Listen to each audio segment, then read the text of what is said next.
clearly Stephanie Ruhle doesn't really care what her policies are. All she knows is Trump bad, can't vote for Trump. So that's where we are in our current election cycle. Anna Kasparian rips woke fake news MSNBC on the Young Turks for their pathetic interview with Kamala Harris. And Anna Kasparian is absolutely right in that Kamala Harris is not answering questions, but also these woke reporters just don't care. They are not real journalists. They have Trump derangement syndrome and just echo their woke masters. And voters deserve more from MSNBC, the woke media, and Kamala Harris. And they're not getting it. So let's check out this clip with Anna Kasparian. You just laid out your economic vision for the future. Yeah. But still, there are lots of Americans who don't see themselves in your plans. For those who say these policies aren't for me, what do you say to them?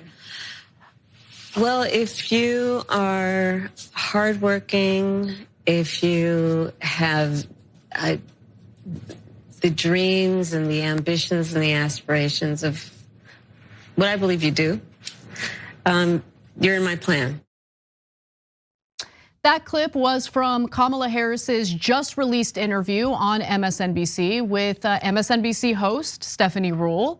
Now, we're gonna get to more clips from the interview, but before we do, I do think it's important to say that she chose to speak with Ruhle specifically for this interview, but Ruhle said something recently on Bill Maher's show that kind of makes me worry about her being the one carrying out this interview. But anyway, for now, we're gonna actually focus on the interview itself, and then we'll go back to what Ruhle said in a bit. Now, Harris has repeatedly been pressed to do more interviews, and I commend her for doing that.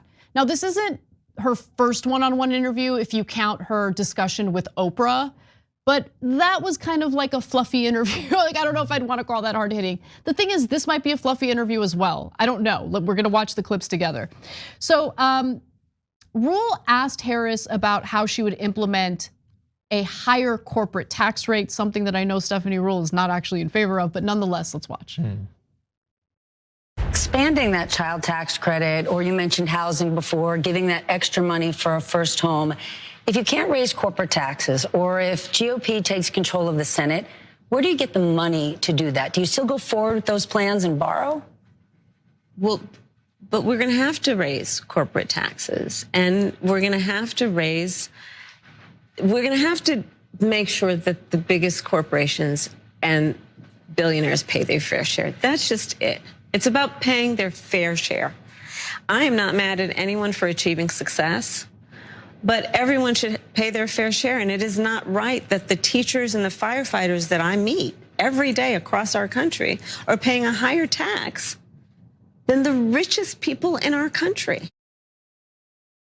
Look, I think that the messaging there is good. I agree with what Kamala Harris is saying, but how do you plan on doing that, right? I mean, as Anna Kasparian points out, I mean, this woman in particular, this reporter, was even a bad choice from the beginning. She's already on their side, obviously. So it's a softball interview. She's not asking her anything hard. And once again, Kamala Harris, with her word salad, just isn't saying anything. I mean, this is what these people do. They don't want you to actually know what they're doing. The dreams and the aspirations and the blah, blah, blah, blah. No. What are you going to do? How are you going to do it? Like, how are you going to close the border? How are you going to do that? Look, I don't know about you folks, but personally, I can't trust anybody. They're like a snake in the grass. When you constantly are looking for answers from somebody and you can't get them out of them, it's always a swerve, a deflection or something. It's like, no, there's something fishy going on with this person. And regardless of what they say, I don't trust them, just as a rule of thumb. And that's all I get out of Kamala Harris. I mean, let me know in the comments, have you ever heard Kamala Harris actually answer a question just straight and legit head on, like, hey, this or that, yes or no, whatever? No, it never happens. And that's why, I mean, her, all these other people on the left, you can't trust a word out of them. It's crazy. All snakes in the grass, all corrupt. Leave a like, let's get back in. Was on Bill Maher's program, okay, with I think it was Brett Stevens was the other guest. And the issue of Kamala Harris like the lack of interviews came up, but also the lack of specifics on her policies and agenda came up as well. And so there was this back and forth about it. And so Stevens had recently written an op-ed to argue that Harris has not sufficiently explained her policy positions. And here's a snippet of Rule's back and forth with Stevens.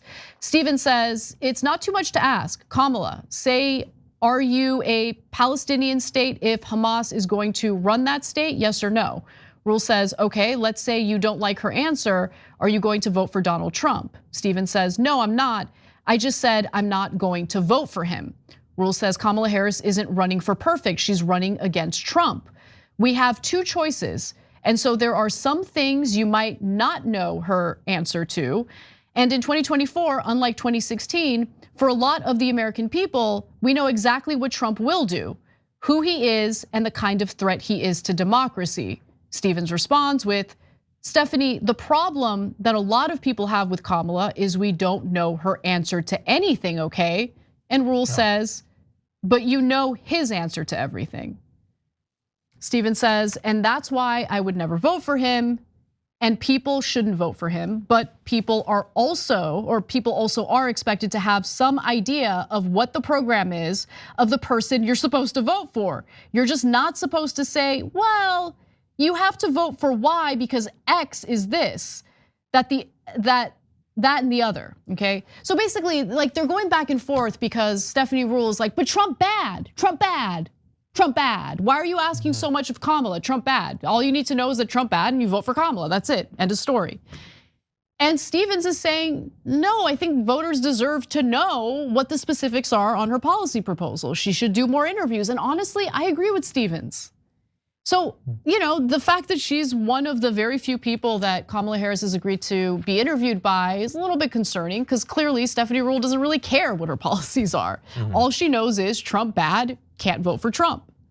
So that's where we are in our current election cycle. I like Anna Kasparian's little reenactment. I'm sure they have the same visceral reaction when you even bring up Trump's name. But no, Anna Kasparian is absolutely right. This is what happens when you polarize someone so badly. When he's Hitler, he's a threat to democracy. When he's this, when he's that, they don't want you to actually listen to the guy. So all they do is attach hate and every bad thing to him. So you don't listen to him. So you just dismiss anything he's saying. Oh, he's a this. Oh, he's a that. And you can just brush him off. And they've been doing this for 10 years. And now you have people with Trump derangement syndrome that are exactly like Anna Kasparian just said. Trump bad, orange man bad. And they cannot get past over it. Because if you go back from that, like if all of these reporters, all these people finally admit that Trump is not Adolf Hitler, that he's not this, it also means admitting that all of these people have been lying basically for the last decade. And there goes their credibility. There goes their reputation. I mean, no one's going to do that. The woke media has gotten everybody absolutely, well, not everybody, but just the fringe people on the left, but enough to go all in on the idea that this man is just absolutely the worst human being on the face of the planet. But just don't look at us. Don't ask us any questions and pay no attention to what we're doing. I mean, it's just amazing how much people will pay attention to Trump and be so anti him, but they don't really know what's going on the left, what their own party is doing, and how far off the deep end these people are diving. But people, folks, let me know in the comments what you think. Let me know what you thought about what Anna Kasparian had to say about this woke MSNBC reporter and Kamala Harris's interview. Thanks for watching. Take care, like, subscribe, and I'll see you on the next one.